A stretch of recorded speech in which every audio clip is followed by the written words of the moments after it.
third and final race for this Saturday's Weekend Warrior. Matt Burney, you're joined by the Weekend Warrior himself, DRF's national handicapper, Mike Watchmaker. Mike, it's a grade one. Let's just call it the best for last, whether it's actually truly the best for last. It's the grade one Arkansas Derby, race number 11 at Oaklawn Park on Saturday. You've got a big full field in here. And before we even dive into any sort of picks or anything, we have to talk about Classic Empire. This is a horse that his 3-year-old debut was an unmitigated disaster, but we know what he's capable of doing on his best day. I suppose this is a tough question to ask. What do you think we're going to get out of him? It's funny. Jay Pridman asked me the same question on our video Derby Watch preview yesterday. And my answer then is the same answer I'll give you now. Nobody knows what you're going to get from Classic Empire. And anyone who tells you that they know what they're going to get from Classic Empire is completely full of it. This is a horse who, if he shows up and runs his race, he could win this race by 10, 15 lengths. He's just so much better than these horses. It's not even funny. And, he runs back to his win in the Breeders' Cup Juvenile, which I thought was a very strong performance. I thought last fall's Breeders' Cup Juvenile was an especially strongly run race. Classic Empire won it. He was a unanimous 2-year-old male champion. Or he could do something really stupid, which he's known to do. His dud this year in the Holy Bull was written off to a foot abscess, but he has had periods since then where he has refused to train, and he's also the same horse who inexplicably wheeled after the gates opened in the Hopeful last year. So he's eligible to do something boneheaded, or he's eligible to lap this field. Neither one of them would surprise me. But the question you have to ask yourself as a horse player is, do you want to take a short price on a horse who's so uncertain?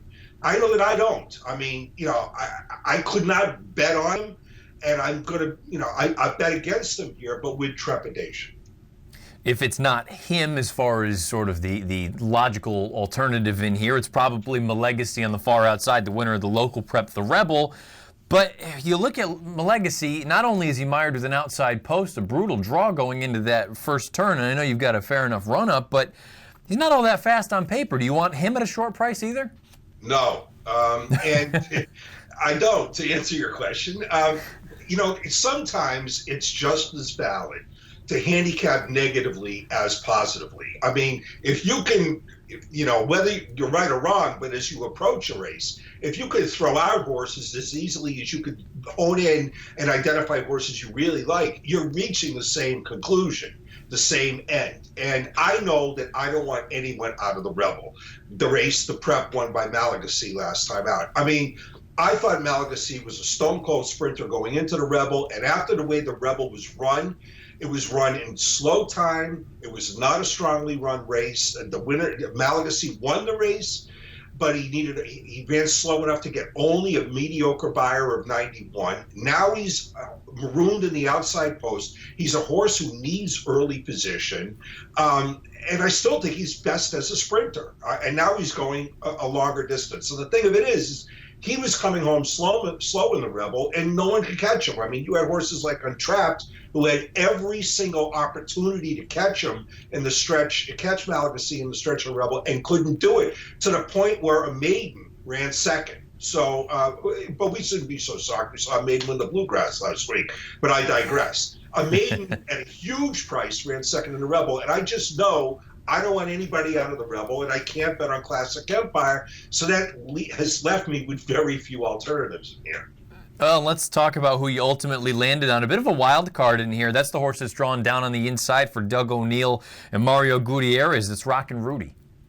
I think Rockin' Rudy's an interesting horse in here. Now, maybe he'll get beat 100 lengths. I guess it's possible, especially if Classic Empire shows up. But I do know this. Both of Rockin' Rudy's races this year were really, really good. Yes, they were sprinting on the turf at Santa Anita, but this is a horse who made his debut on dirt last summer at Del Mar, and he won by the length of a stretch. So I don't think the switch back to dirt is really going to hurt him. Anyway, he returned from a 6.5-month layoff. He finished second in the Baffle Stakes to Conquest Fine, who came back to win the Pasadena like a really, really good horse. And then last time out, Rockin' Rudy came out on the short end of a wicked stretch duel to a horse named Law Abiding Citizen, who in the start before that finished second in the San Vicente behind Iliad and ahead of Battle of Midway, who was a game second in last week's Santa Anita Derby. So Rockin' Rudy's keeping very good company. He's now stretching out. He's returning to dirt, which I know he can handle, and now he's stretching out. He's going to have as many lengths a lead in this race as he wants. I mean, this is a horse that, admittedly it's on the downhill, but he can go 21.43. Against this field, he's going to have as big a lead as he wants. He's going to be double-digit odds. I got questions about Classic Empire. I don't know if he's going to show up. If I'm betting Rockin' Rudy, I kind of hope he doesn't, but for the good of the game, I hope he does, if you understand what I'm saying. And I know I don't want anybody out of the Rebels, so I think Rockin' Rudy is kind of interesting. We'll see what we get from the 2-year-old champion Classic Empire in the Grade 1 Arkansas Derby. It's race 11 at Oaklawn Park Saturday afternoon. But, Mike, you're going to take a shot on the inside. O'Neill, Gutierrez, Redham. We've heard these connections before. Going to go with the 1, Rockin' Rudy, stretching out, going turf to dirt. As always, great stuff, Mike. We'll talk again next week. Best of luck this weekend. Thanks a lot, Matt.